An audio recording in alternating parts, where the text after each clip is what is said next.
Okay, welcome everyone to a new episode of the Decanted Portfolio. This is episode number 7. Exciting things happening on the marketplace, and we have some very good wines to share with you today. How are you, Bastian? I'm very good, Nico. Super happy to be here with you today with this wonderful, Christmas tree and fireworks. It smells Christmas. It smells festive season. I'm Yes. super excited to drink good wines for this period of the year, Yes. and of course to see how markets are going to perform for the last day of 2025. Yes, today How have you is been, Nico? I'm very good, thank you, Bastian. Today is Friday, the 19th of December, so I guess almost everywhere on the planet is summer in the south of the world and is winter in the north. For different type of festivities, many people, individuals, families will gather. We'll eventually share some good times, food, and eventually some wine. There's a lot to talk about. Typically, it's the time for a Christmas rally, which didn't happen really yet, and we have quite a few days to get to the 31st of January. Disclaimers before starting, right? Quickly, what do we need to say here? Of course, drink responsibly. Please don't drink and drive. Of pregnant women shouldn't drink at all. So be careful. Enjoy your wine because it's, of course, a good way to have pleasure, but do it responsibly. That's Yes, the first one. yes, and also this is not financial advice. We don't know your situation. We cannot judge for you. We cannot recommend anything. So you decide where to invest eventually. Before starting, we also want to say that we are co-founders in a fintech startup that is called Pantaray that develops inventive technology which is packed with financial insights. Our mission is to make investing easier, smoother, and also performing reliably in all market conditions. We launched on the stock exchanges in Europe of London and Amsterdam an active ETP which is called Pantaray Adapt, which is approved for institutional and retail clients. We're already working on it. We are already investing, and this is the sponsor of the program today. So let's kick off, Bastian. What has happened? We have a couple of things to share together today. Chapter number 1. What has happened this week earlier and which wines come to mind? So as always, we try to, to find wines which are matching, what happened in the market this week. And so I think this week was a challenging week because of how the week just happened. And I will call this week a late week relief rally, meaning that, the beginning of the week for all of our investor listeners was not a good beginning because market was down. There was a clear tendency going down, but suddenly we had some data and some elements which made the investor change their position and the buy came back. And maybe I think, Nico, it would be good for us if you could, tell us, what happened exactly and what are the root cause of this sudden change of tendency. Yes. There are two different moments in the week exactly. Monday to Thursday and then Friday. Sorry, Monday to Wednesday and then Thursday. Today's Friday. We don't know yet what is going on. And we discuss with Bastian and with friends, especially with retail investors very often, how impressions can be wrong. You know that with Pantaray Adapt, we invest in many different asset classes. This is a multi-asset product, which is systematic and adaptive to market conditions. But basically, we do buy depending on where the markets go. Equity indices, bond indices, commodities, and cash. And inside the equity portion, and the strategy is long equity in this period, we look at the main indices and also some sectors and styles, but we often look at the Nasdaq. The Nasdaq year to date to now that we are recording the episode has done plus 19%. So the impression is that it has been a breeze the year. But it is absolutely not right. The year has been incredibly volatile. And if we look at the Nasdaq in the past week, excluding the rally of yesterday, the Nasdaq 5 days to Wednesday did minus 4%. So the problem of investors every day is if I have some money to invest today, what do I buy? Am I right to buy this or this other asset class in this context at these prices? Because the Nasdaq plus 19% year-to-date performance doesn't tell the problem of the past 5 days of -4 up to the rally of Thursday that we will explain later. So a lot of bumpy ups and downs, a lot of tensions, a lot of lack of direction. What do you think is a wine matching with this wobbly, variable, negative performance of stock indices in general and the exciting Nasdaq specifically? I thought about a wine which I had the chance to taste a couple of weeks ago. I don't know if you remember, but we did a special podcast on my tour in the Decanter, show in Singapore. So Decanter magazine organized an afternoon of wine tasting. And at this tasting, there was one castle and one product of this castle, which really get my attention. It was Château d'Esclans. So Château d'Esclans is a Côte de Provence wine.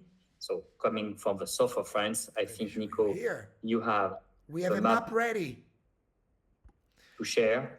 Yes. This is coming from the Wine Follies, a beautiful book that we have at home. And you can see some of the regions. We discuss about a few. We are here on the southeast, the pink area, which is Provence, that Bastien mentioned. Exactly. And that's of course, this is the French Riviera. We are like in the heart of the French Riviera. And still you have a lot of vineyards, a lot of production because it's a big appellations.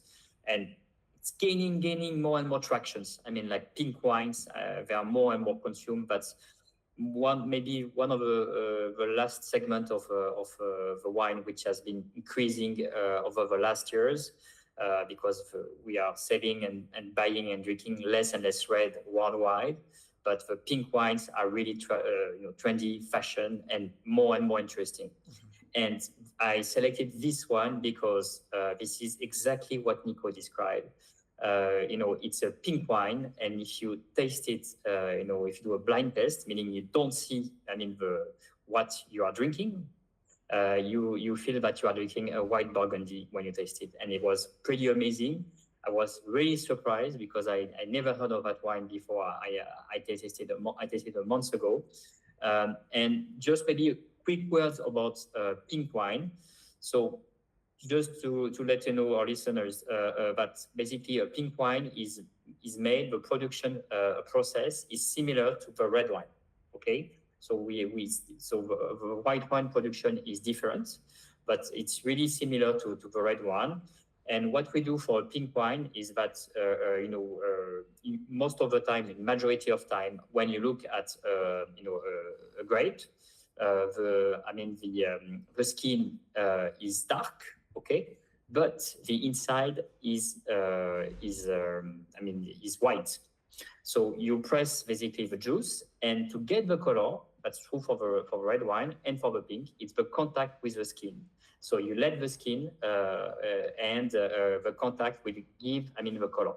And so when you have a pink wine, you're gonna just little bit leave a couple of hours. We're not talking about days, but it can be a couple of hours. The contact between the skin and the juice, and then you get, of course, some aromas, and you get also the color. And when you look at, I'm talking about Cuvée Les Clans, so the clan, like a Scottish clan, okay? And this is a specific cuvée, so produced with grapes only from the Château d'Esclans. And we are about 80% Grenache and 20% Roll, which is also named as Vermentino. So I give you like I would say the average blend because it varies, of course, years on years, depending on the climate and how the grapes reacted to the climate. And very interesting, it's the way basically the wine is aged. The wine is aged in French oak, 600 liters barrel. And as some people will know, of course, the what's happening in Burgundy. In Burgundy, the wine is also aged in barrel. Okay, and so that's probably one of the reasons why when you test, this pink wine, you have some similarities, and you have a feeling that you are drinking, a white wine. And what does mean in terms of aroma? We have some toasted hazelnuts. We have some ripe red berries, and sometimes you can feel some ginger spice note. The palate is full body, very intense. You have a little bit of tropical pineapple, sorry, little bit of on ginger, I think, as well. The finish is very elegant and very interesting. But you can tell me I can tell you if you have a chance to try, if you see a bottle, just buy a bottle, and then close the eyes or just hide the content and or ask your guests to try it, and you see what we tell you. They will tell you probably it's a morceau if you know white Burgundy, but it's really amazing because it's also a little bit oily, like can be like a white Burgundy, and you can have also some smooth floral aromatic arena. It comes from the whole grapes, which give fat also to the taste of the product. So super interesting, I think, and something you see when you have it, you remember it. Oh, nice, beautiful. So we love rosé wines. France remains on the forefront of producing beautiful products. How nice is to know that these bottles is so good that is similar to a Mersault, viscous as you say. Is interesting if you guys have tried pink wines from different parts of the world. The hours of exposure of the skin that Bastien mentions is key. France is great and very good and able to do these very delicate pinkish colors because of a few hours exposure. If you leave the skin up to 24, 48 hours, it comes out more of a bloody color, as you see sometimes in the US or in Spain, for example. So super interesting taste, okay? So it is very good, but this wine is not what it seems if you don't look at the color, right? That's the lesson. Yes, and I forgot also about the taste. I mean, mention this because you have also some aromas of vanilla bean, and some brioche also, and warm bread, which is definitely Burgundy white as well. And that's why it's when you taste it, when you smell it, you're like, wow.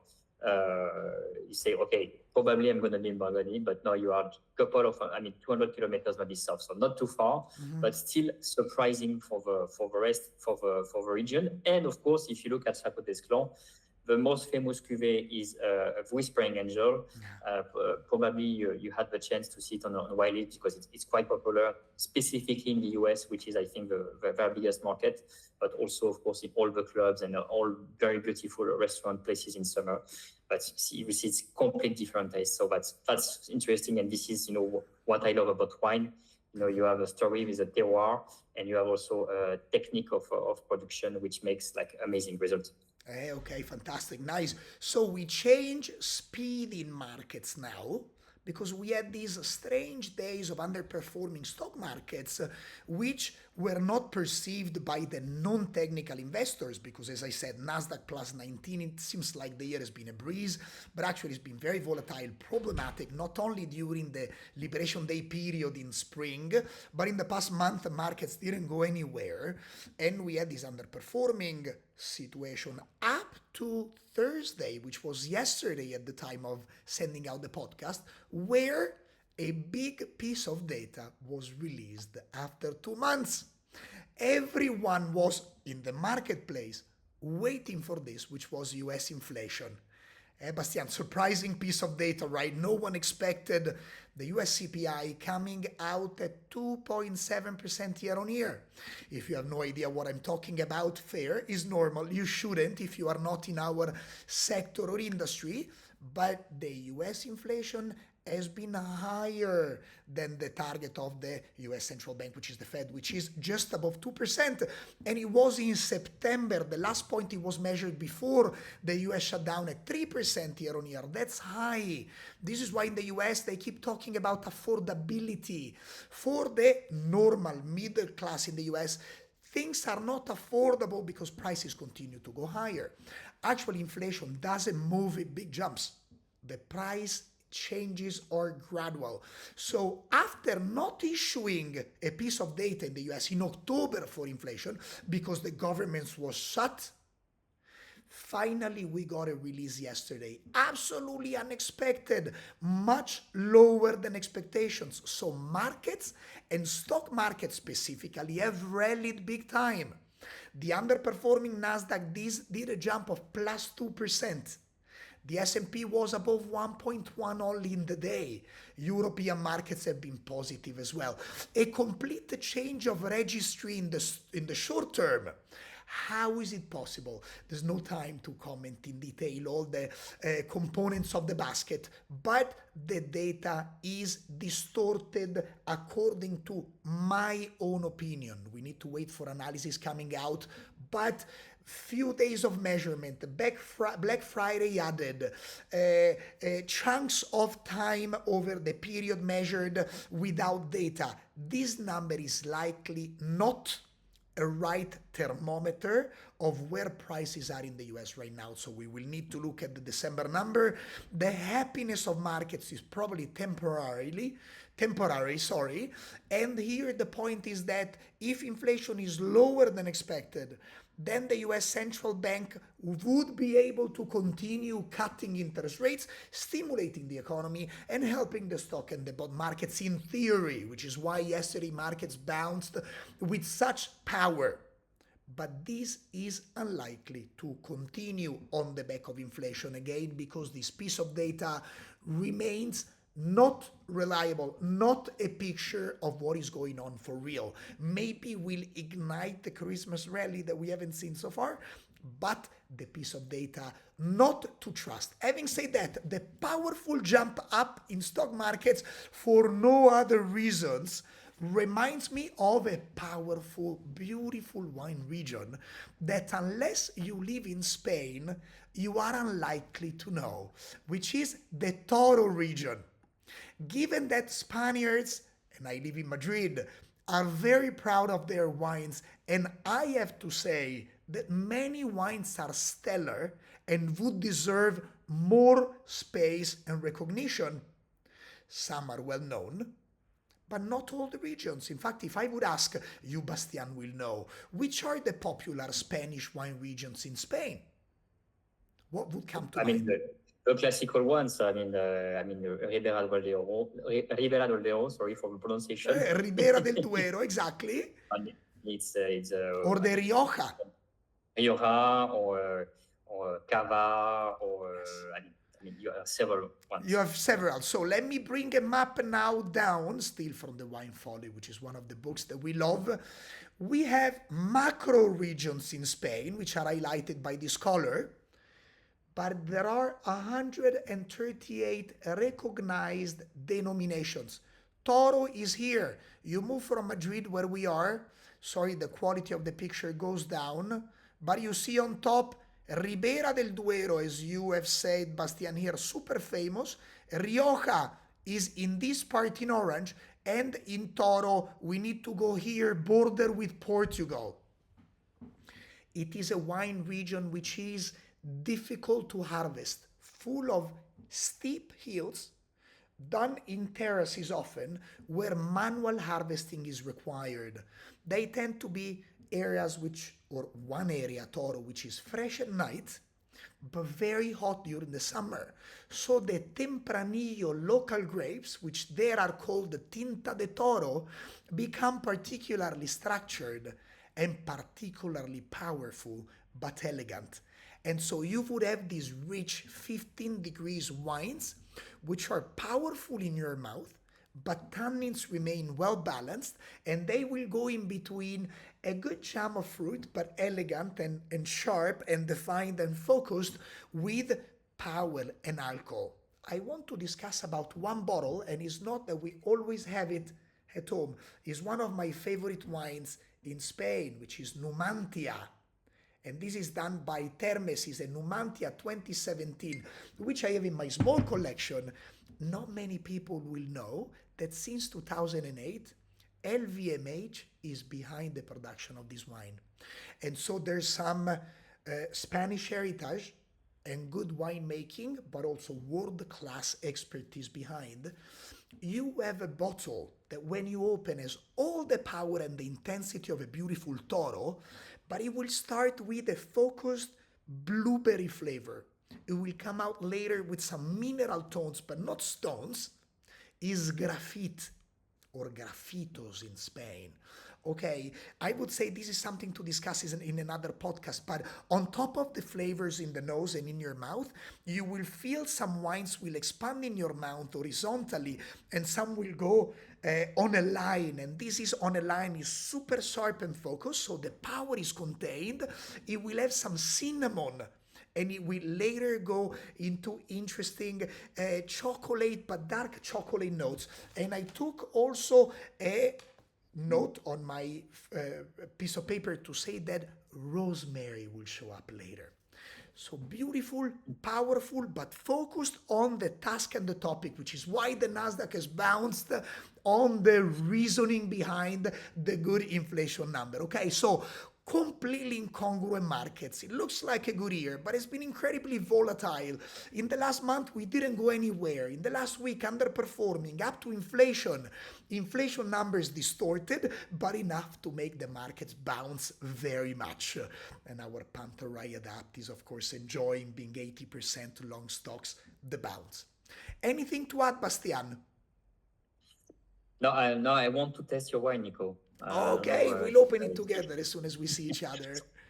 That's so next time I'm coming Spain, definitely it's going to be on my list. Yes. No, just reminding our listeners that, of course, please follow us on the Spotify or Apple Podcast or YouTube channel. So do not hesitate to follow us. We'll be happy to see you following us. And of course, we want to wish you, and I want all to wish you a Merry Christmas, happy festive seasons, and we talk to you very soon. Okay, Merry Christmas or happy festive season wherever you are. We will come back together after the holidays, but we might drop 1 or 2 focused episodes on different wine regions on the planet. Stay tuned and thank you very much, okay? Bye. Bye-bye. Bye.